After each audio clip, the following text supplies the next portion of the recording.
Hey everybody, hello and welcome back to our channel Info Island। तो guys आज हो गया है आपका 1 अक्टूबर 2024 और आज आपका SSC MTS 2024 का जो सेकेंड एग्जाम है क्योंकि फर्स्ट आपका कल 30 सितंबर को कंडक्ट करवाया जा चुका है। आज जो आपका 1 अक्टूबर का फर्स्ट शिफ्ट का एग्जाम हो चुका है उसका हम एनालिसिस आपके लिए लेके आ चुके हैं जो कि स्टाफ सिलेक्शन कमीशन के द्वारा कंडक्ट करवाया जा चुका है। अगर आपको वीडियो इस तरह के एग्जाम एनालिसिस वीडियो पसंद आते हैं हमारे चैनल पे गाइस तो प्लीज प्लीज प्लीज हमें कमेंट करके जरूर से बताइए, चैनल को सब्सक्राइब करिए और आपका जितना भी प्यार है हमसे कनेक्शन है उस चीज को शावर करिए so that we will come in a position to understand that yes these are the videos, these are the kind of videos जो कि आपको चाहिए।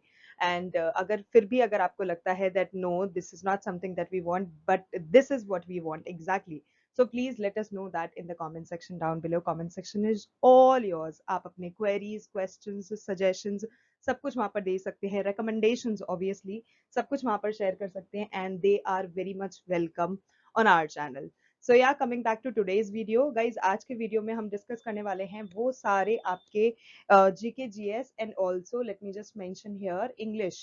ठीक है, जीके जीएस एंड इंग्लिश, क्योंकि गाइस प्रीवियसली जब हम जीके जीएस के एग्जाम एनालिसिस प्रोवाइड करा रहे थे तो a lot of you know came back कि मैम प्लीज इंग्लिश के भी क्वेश्चंस शेयर करिएगा। So here now we are coming up with GK GS and English questions जो कि एग्जाम्स में पूछे जा रहे हैं।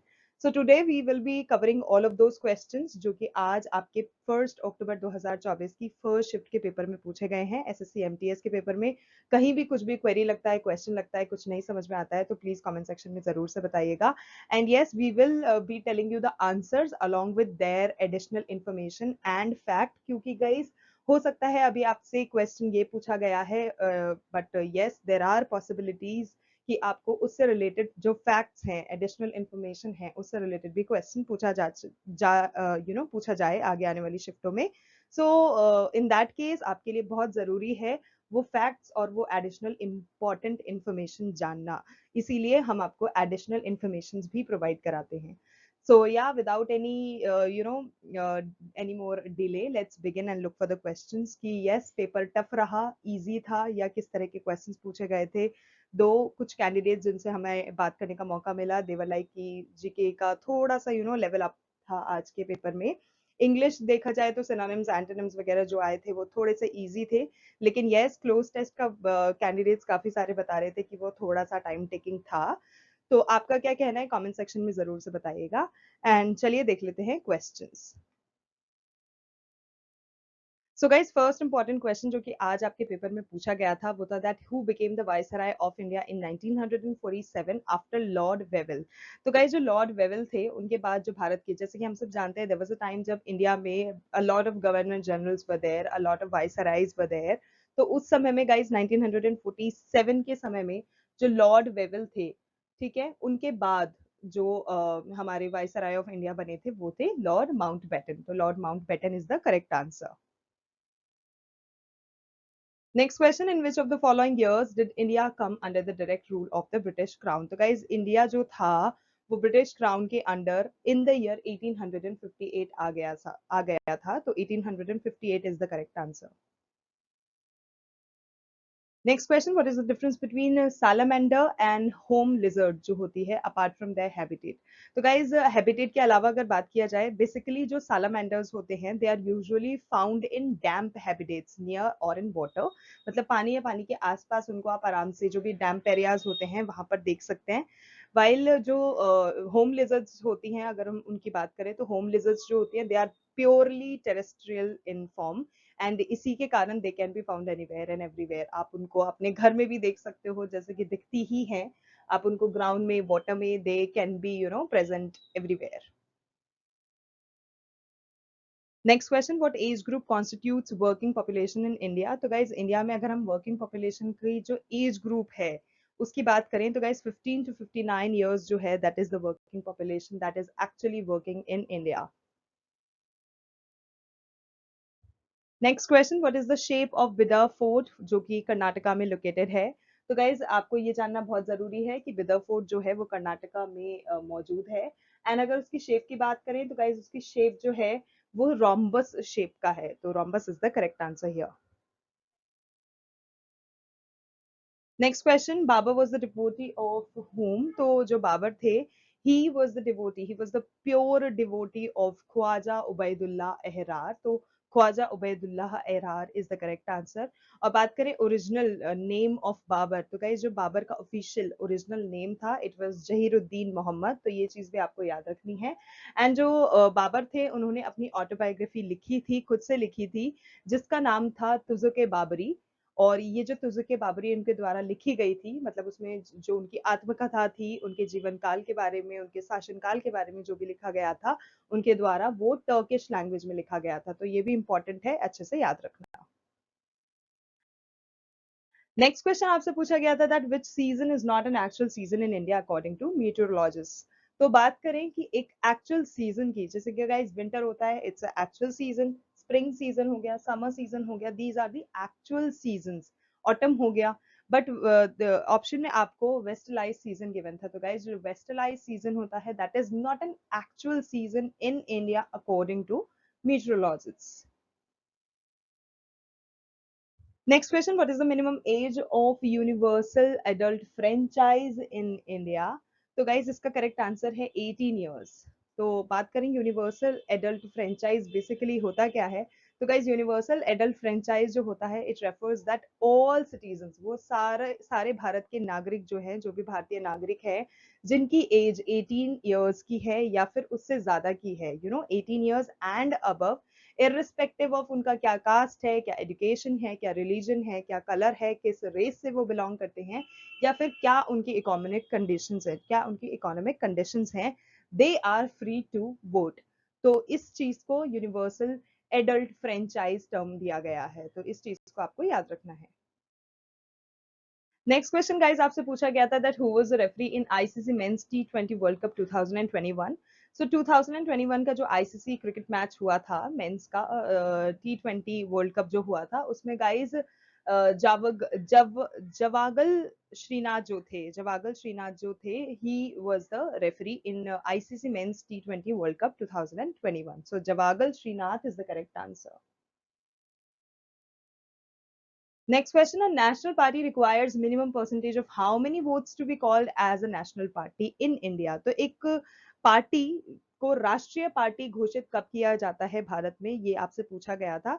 तो गाइज उसके लिए तीन बेसिक कंडीशंस होती हैं विच आर रिक्वायर्ड। सबसे पहली तो ये, अगर पार्टी जो है it wins a total of 11 seats, यानी कि 2% जीत जाती है लोकसभा में, तीन अलग अलग स्टेट से, तो उसको राज्य के लिए नेशनल पार्टी, राष्ट्रीय पार्टी घोषित कर दिया जाएगा।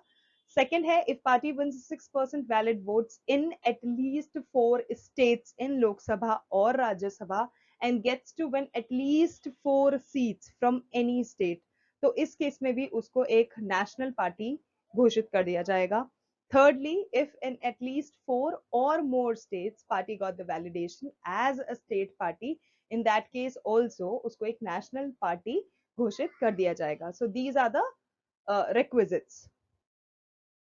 नेक्स्ट गाइज आपसे आईयूपीएसी नेम पूछा गया था ऑफ CH3 CH2 18 CH3 का। तो गाइज बात करें the IUPAC name for the compound with the above written formula, मतलब इस पर्टिकुलर फॉर्मूला की अगर हम आईयूपीएसी नेम की बात करें तो गाइज वो होता है N-icosan। तो इसको आपको ध्यान में रखना है।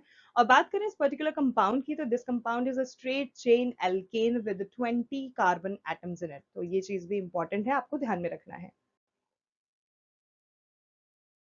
नेक्स्ट क्वेश्चन गाइस आपसे पूछा गया था कि जो डेफिसिट होता है, deficit is basically an example of what, मतलब क्या चीजें होती है जिसको आप डेफिसिट के रूप में बोल सकते हो। तो गाइस आपके लॉसेस हो गए, डेफिशिएंसी हो गई, किसी चीज की शॉर्ट हो गई, शॉर्टेज हो गया, शॉर्टफॉल हो गया, लैक हो गया, कमी हो गया, तो that is called a deficit. And deficit basically generates when your expenditures are more than the revenue, मतलब आपके जो खर्चा है वो आपकी अर्निंग से ज्यादा है, तो दैट इज द केस जब आपका डेफिसिट होता है। Next question, if there comes a flood at a place, कहीं अगर बाढ़ आ जाती है and sand happens to scatter everywhere, और जो रेत है वो इकट्ठी हो जाती है, जमा हो जाती है, then due to which plants due to which plants get destroyed at such areas. तो गाइज इन एरियाज में फिर किस चीज के कारण जो प्लांट्स होते हैं वो खराब हो जाते हैं। तो गाइज जैसे कि हम सब जानते हैं जब बाढ़ आती है तो पेड़ पौधे जो होते हैं उनके आसपास काफी ज्यादा रेत इकट्ठी हो जाती है, पानी भरा रह जाता है और उसके कारण जो प्लांट्स होते हैं उनको प्रॉपर ऑक्सीजन लेवल्स नहीं मिलते हैं, and due to lack of that oxygen level only जो प्लांट्स होते हैं ना दे गेट डिस्ट्रॉयड। तो due to lack of oxygen is the correct answer. Next question, in Indian Railways, the standard length of rail in a broad gauge track is what? तो guys Indian railways ने ना एक standardise form डाल रखा है कि rail length की कितनी क्या होती है। तो Indian railways has standardized a rail length of 13 metre, जो कि गाइस प्रीवियसली 12.8 मीटर थी, now it is 13 metre for broad gauge, ठीक है, ट्रैक। और 12 मीटर कर दी गई है प्रीवियसली, तो बीजी की बात करी तो वो हो गई 12.8। और अगर एमजी की और एनजी की जो ट्रैक्स होते हैं, एमजी और एनजी ट्रैक्स जो होते हैं उनके लिए 12 मीटर कर दी गई है, जो कि प्रीवियसली 11.8 मीटर थी। तो ये भी इंपॉर्टेंट है, आपको ध्यान में रखना है। नेक्स्ट क्वेश्चन, पीएम स्वानिधि योजना जो है that comes under which ministry? तो गाइस जो ministry of housing and urban affairs है, जिसको हम महुआ इन शॉर्ट बोलते हैं, है ना, उसको that comes along with this particular योजना। तो पीएम स्वानिधि योजना जो हो गई है आपकी ministry of housing and urban affairs के अंडर आती है, सारी चीजें ये ही मिनिस्ट्री संभालती है। And the ministry of housing and urban affairs is implementing a prime minister street vendors आत्मनिर्भर Nidhi scheme. Okay, so the full form is Street Vendor Atmanirbhar. Okay, got it. So this scheme came into existence of on and from June 1, 2020 to facilitate the provision of collateral free working capital loan to street vendors, जो भी street vendors होते हैं उनके लिए, to restart their businesses, जो भी business वो कर रहे हैं, which were adversely impacted during the COVID-19 pandemic। तो कोविड 19 के कारण कुछ ऐसे स्ट्रीट वेंडर्स जिन्होंने अपना जॉब लॉस कर दिया था या फिर कुछ ऐसा था जो वो बेचारे कमा नहीं पा रहे थे, तो उनकी हेल्प के लिए ministry of housing and urban affairs came up with this particular योजना which was called and which is called PM Svanidhi योजना। Next question, Sajan Mishra and Rajan Mishra they belongs to which gharana? तो गाइज ये साजन मिश्रा और राजन मिश्रा दोनों ही संगीत घराने से बिलोंग करते हैं, और जिस घराने से वो बिलोंग करते हैं उसका नाम है बनारस घराना। नेक्स्ट आपसे गाइस इंग्लिश के क्वेश्चंस जो पूछे गए थे उसमें सिनोनिम्स जो आपसे पूछे गए थे वो आया था, स्कैंटी का सिनोनिम आपसे पूछा गया था। तो गाइस स्कैंटी के सिनोनिम्स की बात करें तो restricted, sparse, tiny, small, partly, negligible, insufficient, minimal, limited, modest. These are some of the examples of synonyms of scanty. And inspire की अगर हम बात करें तो stimulate, motivate, cause, incline, persuade, encourage, influence, rouse, move, stir, goad, energize. These are some of the synonyms of inspire. Next आपसे correct spelling पूछी गई थी दो पर्टिकुलर वर्ड्स की, जिसमें एक्सीलेंट और वाइब्रेंट ये दो शब्द थे जिनकी आपसे स्पेलिंग, करेक्ट स्पेलिंग पूछी गई थी, तो आपको करेक्ट स्पेलिंग बतानी थी। नेक्स्ट आपसे ईडियम्स दिए गए थे, उनका आपको मतलब बताना था, ठीक है, find out the meaning of these idioms. तो जिसमें नंबर 1 पे था च्यू द कड। तो गाइस च्यू द कड इज बेसिकली, इसका मतलब होता है टू कंटेम्पलेट समथिंग, मतलब आप धीरे धीरे, if you are like sitting and thinking and overthinking, doing that overthinking for something, for example you are thinking slowly and carefully about something, then we say that stop chewing the cud, okay, and make a decision. For example, you're sitting and thinking slowly and carefully about something, then the particular person is called that the person is chewing the cud.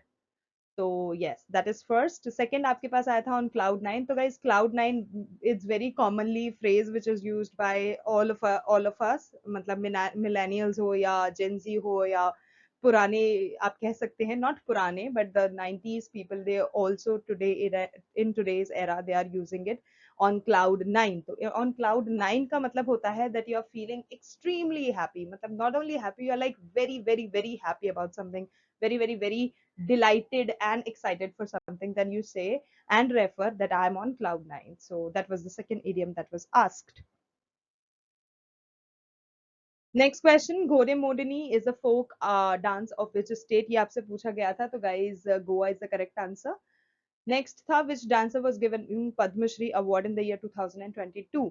तो guys 2022 में there was this renowned Kuchipudi dancer जिनका नाम है गंडम पद्मजा रेड्डी. इनको पद्मश्री से award से नवाजा गया था for her relentless effort to promote the dance form. उन्होंने इस कुचिपुड़ी डांस फॉर्म को बहुत ज्यादा प्रमोट करा था, अपने कॉन्ट्रीब्यूशंस दिखाए थे, एंड इसी कॉन्ट्रीब्यूशन के लिए उनको 2022 में पद्मश्री अवार्ड दिया गया था. And she has been performing kuchipudi for over 50 years now, so that is a big achievement for her. Next question Brahmi script से रिलेटेड था कि जो ब्राह्मी स्क्रिप्ट है, जो ये मौर्यन एम्पायर थी, मौर्यन एम्पायर की जो ब्राह्मी स्क्रिप्ट है, it was deciphered by whom for the first time. तो गाइस जो ब्राह्मी स्क्रिप्ट है वो जेम्स प्रिंसेप जो थे, who was a British antiquary and colonial administrator. He was the very first person जिन्होंने डेसिफर करा था Ashoka addicts and this Brahmi scripts in the year 1837. Next question, in which state hornbill festival is celebrated. तो guys Nagaland में ये मनाया जाता है, बहुत बहुत ज्यादा पॉपुलर फेस्टिवल है और बहुत बार इसके बारे में पूछा भी जाता है, हॉर्नबिल से रिलेटेड क्वेश्चंस बन के आते हैं, तो प्लीज इसको अच्छे से याद कर लेना that the hornbill festival is celebrated from the year 2000 year से स्टार्ट हो चुका है ये फेस्टिवल सेलिब्रेट करना, and it is called the festival of festivals. मतलब नागालैंड में तो it is called festival of festivals, ठीक है, त्योहारों का त्योहार. And it is held every year from 1st of December to 10th of December. तो आप कह सकते हैं 10 दिवसीय त्योहार है ये, जो कि 1st December से 10th December तक चलता है, जिसमें इंटर ट्राइबल यूनिटी को काफी ज्यादा प्रमोट किया जाता है और जो कल्चर है नागालैंड का उसको प्रिजर्व किया जाए और किस तरह से टूरिज्म को प्रमोट किया जाए, ये कुछ चीजें हैं जो इस पर्टिकुलर त्योहार में सेलिब्रेट की जाती हैं. Next is in which stadium did Saurav Ganguly removed his t-shirt and waved and celebrated that particular match. So guys, the Indian team, जिसको Man in Blue भी कहा जाता है, fought valiantly and their historic victory was sealed when Saurav Ganguly famously celebrated by waving his shirt from the balcony of Lords. So balcony of Lords is the correct answer. Next question, which book is written by Aravind Adiga. तो guys आपसे पूछा गया था कि कौन सी ऐसी पुस्तक है जो अरविंद अडिगा ने नहीं लिखी है. तो गाइज उसमें पॉपुलरली जो लिखी गई है उसका आंसर आता है द व्हाइट टाइगर. इसके अलावा आपको जो भी ऑप्शन में गिवन है वो उनसे नहीं लिखी गई है, वो उनके द्वारा नहीं लिखी गई है. Next is APJ Abdul Kalam lifestyle achievement award था, that was given to whom in the year 2023. तो गाइस टीके रांगराजन वाज द पर्सन जिनको 2023 में APJ Abdul Kalam lifestyle achievement award मिला था. Okay guys, now is the time to discuss some questions in Hindi because a lot of you come to me and ask me कि ma'am Hindi में please बता दीजिएगा. So these are some of the important questions आपके MTS के in Hindi language. Okay. Okay जिसमें number 1 आपका आता है कि मैंग्रोव वन जो होते हैं ये किस राज्य में बड़े पैमाने पर पाए जाते हैं. तो गाइज इसका करेक्ट आंसर है पश्चिम बंगाल. जो भारत में मैंग्रोव वन है वो मुख्य रूप से सुंदरवन डेल्टा में पाए जाते हैं. तो गाइज सुंदरवन डेल्टा आपको याद रखना है और सुंदरवन में दुनिया का सबसे बड़ा तटीय मैंग्रोव वन भी स्थित है. नाउ बिकॉज हम सुंदरवन की बात कर रहे हैं उससे रिलेटेड कुछ चीजें. तो गाइज पश्चिम बंगाल का जैसे मैंने आपको बताया कि जो सुंदरी वृक्ष हैं वो मुख्य रूप से पश्चिम बंगाल में पाए जाते हैं और जो मैंग्रोव है ये एक झाड़ीदार और छोटा पेड़ होता है जो कि तटीय खारे या फिर खानी पानी में ही उगता है. मैंग्रोव जो होते हैं ये नमक सहिष्णु वृक्ष होते हैं जिनको हेलोफाइट्स भी कहा जाता है. हेलोफाइट्स क्योंकि उनमें नमक का प्रेजेंस होता है तथा ये कठोर तटीय परिस्थितियों में रहने के अनुकूल होते हैं. वे जल जनित कीचड़ की कम ऑक्सीजन स्थितियों के अनुकूल होते हैं और सुंदरबन मैंग्रोव दुनिया में ज्वारीय हेलोफाइटिक मैंग्रोव वन का सबसे बड़ा एकल खंड है जो कि बांग्लादेश के खुलना डिवीजन और भारतीय राज्य पश्चिम बंगाल के कुछ हिस्सों में काफी ज्यादा फैला हुआ है. जो गंगा ब्रह्मपुत्र डेल्टा है उसमें भी सुंदरी वृक्ष पाए जाते हैं जो कि टिकाऊ सख्त लकड़ी बनाने के काम आते हैं. इन मैंग्रोव वनों को कछुओं, मगरमच्छों, घड़ियालों, सांपों और बाघों के आवास के रूप में भी जाना जाता है। तो ये कुछ इंपॉर्टेंट इन्फॉर्मेशन है रिलेटेड टू मैंग्रोव वन, प्लीज याद रखिएगा। ओके, नेक्स्ट क्वेश्चन आपसे पूछा गया था दैट कौन सा हिंदुस्तानी शास्त्रीय संगीत का प्रसिद्ध गायक है। तो guys, Shubha Mudgal is the correct answer. जो शुभा मुद्गल हैं, ये हिंदुस्तानी शास्त्रीय संगीत की प्रसिद्ध भारतीय गायिका हैं और उनके प्रदर्शनों की सूची में ख्याल, ठुमरी, दादरा और भारतीय पॉप की शैलियां भी शामिल हैं। नेक्स्ट क्वेश्चन आपसे पूछा गया था कि प्रसिद्ध ब्रह्मदेश्वर मंदिर जो है ये कहां पर स्थित है। तो गाइस, तमिलनाडु के तंजौर में यह मंदिर स्थित है। और बात करें ब्रह्मदेश्वर मंदिर की, तो जैसे कि अभी आपको बताया, तमिलनाडु के तंजावुर, तंजावुर हो या तंजौर हो, दोनों ही चीजों से बुलाया जाता है। यहाँ पर यह स्थित एक प्राचीन मंदिर है जिसका निर्माण जो था वो राजा चोल प्रथम के द्वारा 1010 ईस्वी में करवाया गया था। ब्रह्मदेश्वर भगवान शिव को समर्पित एक मंदिर है जिनमें उनकी नृत्य की मुद्रा में मूर्ति स्थित है, जिनको हम नटराज के नाम से भी जानते हैं। तो नटराज भी कहा जाता है। मंदिर को राजेश्वर मंदिर, राजेश्वरम और पेरिया कोविल के नाम से भी जाना जाता है। और यह मंदिर जो है ये कम से कम 1000 साल पुराना मंदिर है और यह यूनेस्को की जो विश्व धरोहर स्थल है उसमें भी इनमें से एक है। तो प्लीज ये सारी इंफॉर्मेशन रिलेटेड टू तंजौर का ये जो मंदिर है, प्रसिद्ध ब्रह्मदेश्वर मंदिर, प्लीज अच्छे से याद रखना। नेक्स्ट क्वेश्चन, 2024 में भारतीय गणराज्य में कौन ब्रिटिश उच्चायुक्त नियुक्त किया गया था। तो guys, BD Cameroon is the correct answer. Next question, मौलिक कर्तव्यों को किस वर्ष भारत के संविधान में जोड़ा गया था। तो guys, back in the year 1976 जो हमारा इंडियन कॉन्स्टिट्यूशन है उसमें फंडामेंटल ड्यूटीज जो थी वो ऐड कर दी गई थी और नागरिकों के मौलिक कर्तव्यों को 42वें संविधान संशोधन अधिनियम, तो ये चीज आपको याद रखनी है, 42वां संविधान संशोधन 1976 के द्वारा संविधान में जोड़ा गया था। तो ये अधिनियम उस चीज से रिलेटेड है और रेस्पॉन्सिबल है। और उस समय में जो मौलिक कर्तव्य थे वो 10 मौलिक कर्तव्य लेकर आए गए थे। ठीक है, और इन 10 मौलिक कर्तव्यों के बाद इस संशोधन ने संविधान में एक नया भाग अर्थात भाग 4 क जोड़ा था।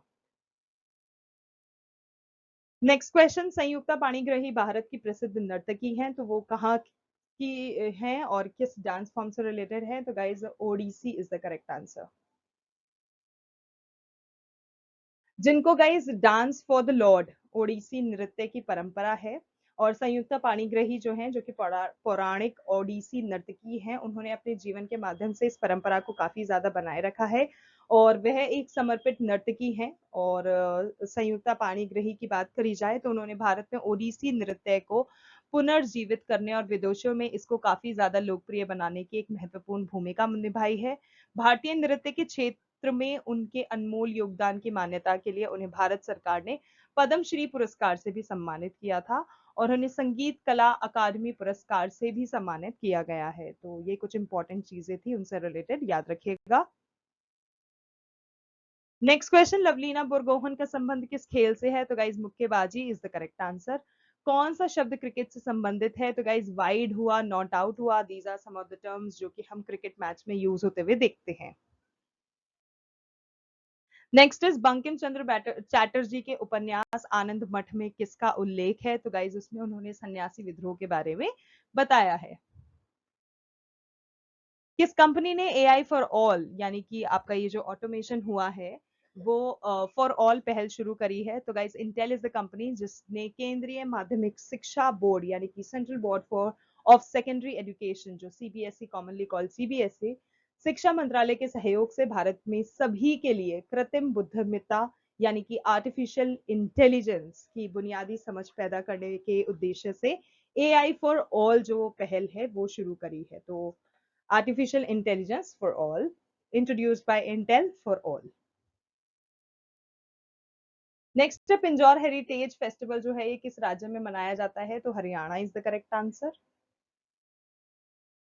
अब यहाँ पर पिंजौर महोत्सव से रिलेटेड कुछ इंपॉर्टेंट चीजें हैं जो मैं आपको बताने वाली हूँ, अच्छे से देख लेना क्योंकि ये काफी जरूरी है एंड पूछा जाता है इनके बारे में। तो गाइस, पिंजौर महोत्सव जो है ये भारत में प्रसिद्ध मेला त्योहारों में से एक है जो कि हरियाणा राज्य में पंचकुला जिले के पिंजौर गार्डन में होता है। Number 1। Number 2 is Pinjore heritage festival जो है ये एक वार्षिक मेला है जो कि पिंजौर के रिच हेरिटेज गार्डन में चुपके चुपके जाने का आपको एक मौका देता है। इस उद्यान में एक दिलचस्प 7 अवरोही स्तर की व्यवस्था भी है और इसको मुगल शासकों द्वारा स्थापित किया गया है। That's number 2। Now number 3, Pinjore मेला उत्सव का जो उत्सव है ये वर्ष 2006 में शुरू हुआ था और हर साल यादवेंद्र गार्डन, जो कि भारत के सबसे पुराने और साथ ही सबसे अच्छी तरह से बनाए रखा मुगल गार्डन में से एक है, इसी के रूप में प्रसिद्ध है। That's number 3। Now we are going to talk about number 4। इस वार्षिक आयोजन का जो रखरखाव और प्रबंधन होता है वो हरियाणा पर्यटन विभाग द्वारा किया जाता है और मुगल शासकों द्वारा स्थापित होने के बाद हिमाचल प्रदेश के जो शासक थे, पटियाला के शाही घराने और गोरखाओं द्वारा भी इसकी देखभाल की गई है। तो दैट्स रिलेटेड टू पिंजौर महोत्सव। आई होप आपको इंफॉर्मेटिव लगा और आप उसको याद रखें। नेक्स्ट क्वेश्चन, किस दो भारतीय राज्यों की साक्षरता दर सबसे कम है? तो सबसे कम की बात करें तो गाइस बिहार एंड अरुणाचल प्रदेश ये ऐसी स्टेट हैं जहां की जो लिटरेसी रेट है ये बहुत ज्यादा कम है। और इसी के साथ साथ गाइज राष्ट्रीय सांख्यिकी कार्यालय जो कि एनएसओ है, उसने सेवन घरेलू सामाजिक उपभोग शिक्षा पर एक रिपोर्ट प्रकाशित की थी जिसमें 8,000 गांव और 6,000 शहरी ब्लॉकों में फैले हुए 1.13 लाख घरों का सर्वेक्षण उन्होंने किया है, जिस रिपोर्ट 2017-18 के बीच एकत्र किए गए आंकड़ों पर आधारित है और आयु जो है वो वर्ग 7 या उससे अधिक की है। इसके अलावा इस रिपोर्ट के अनुसार जो केरल देश है वो सबसे ज्यादा साक्षर है, मतलब that is the most literate state in our country. लेकिन जो आंध्र प्रदेश देश है उसमें बहुत कम है साक्षरता रेट उसकी बहुत कम है और इसी के कारण वो सबसे कम साक्षर राज्य के रूप में जाना जाता है।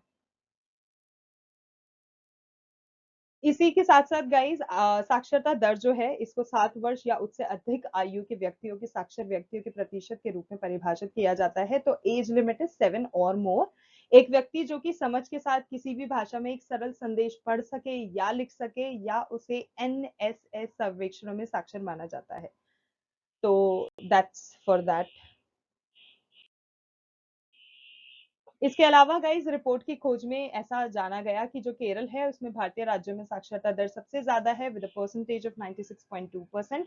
राष्ट्रीय राजधानी जो कि दिल्ली है उसमें 89% साक्षरता दर के साथ नंबर 2 पर आता है।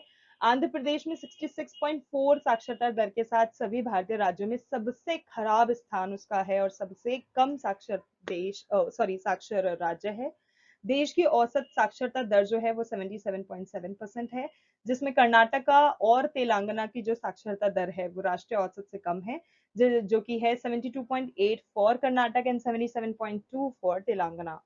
उत्तराखंड की बात करें तो 87.6% की साक्षरता दर के साथ वो तीसरे स्थान पे आता है। असम जो है वो 85.9% साक्षरता दर के साथ चौथे स्थान पे आता है। पुरुष और महिला साक्षरता दर के बीच का जो अंतर है वो 2.2% है और अंतर के साथ भी केरल भी सबसे पतला है। ओके, इसी के साथ गाइज ये 3 पॉइंट्स और इम्पोर्टेंट हैं, जैसे कि सभी भारतीय स्तरों पर पुरुष और महिला साक्षरता दर के बीच का जो स्तर अंतर होता है वो 14.4% है, जिसमें पुरुष साक्षरता दर आपकी 84.7 है और जो फीमेल लिटरेसी रेट है वो आपकी 70.3 है। केरल राज्य में शहरी और ग्रामीण साक्षरता दर के बीच सबसे कम अंतर है जो कि 1.9% देखने मिला है और तेलंगाना में ग्रामीण और शहरी इलाकों के बीच सबसे ज्यादा साक्षरता का अंतर है। तो गाइज ये सारी इंपॉर्टेंट इन्फॉर्मेशन आपको याद रखनी है because you never know question कहीं से भी किसी भी फॉर्म में पूछा जा सकता है। नेक्स्ट क्वेश्चन, कन्नौज के लिए त्रिपक्षीय संघर्ष किन सेनाओं द्वारा लड़ा गया था? तो गाइज गुर्जर प्रतिहार, पालवंश और राष्ट्रकूट, इन तीनों के द्वारा। जिनमें गाइस जो पालो, गुर्जर प्रतिहारों और राष्ट्रकूटों के बीच जो निरंतर प्रतिद्वंदिता थी उसको त्रिपक्षीय संघर्ष का नाम दिया गया था और इस निरंतर संघर्ष का एक प्रमुख कारण कन्नौज शहर पर अधिकार करने की इच्छा भी रही थी और उस समय संप्रभुता का प्रतीक भी था। एक अन्य कारण यह था कि गंगा घाटी के उपजाऊ क्षेत्रों का नियंत्रण भी करना था। इसी कारण कन्नौज के लिए जो त्रिपक्षीय संघर्ष थे वो गुर्जर प्रतिहार, राष्ट्रकूट और पाल द्वारा ही लड़ा गया था। That's it guys, those were the very important GK GS and English questions जो कि आज यानी कि आपके 1 अक्टूबर के फर्स्ट शिफ्ट के SSC MTS 2024 के एग्जाम में पूछे गए हैं। अगर आपको वीडियो अच्छा लगा, इंफॉर्मेटिव लगा, then don't forget to like, share and subscribe to our channel Info Island. तो गाइज मिलते हैं जल्द ही एक नए वीडियो में एक नए एनालिसिस के साथ। आज के लिए बस इतना ही। Thank you so much for watching, thank you so much for your time. We will see you in our next video. Until then, much love and all the very best to all the candidates.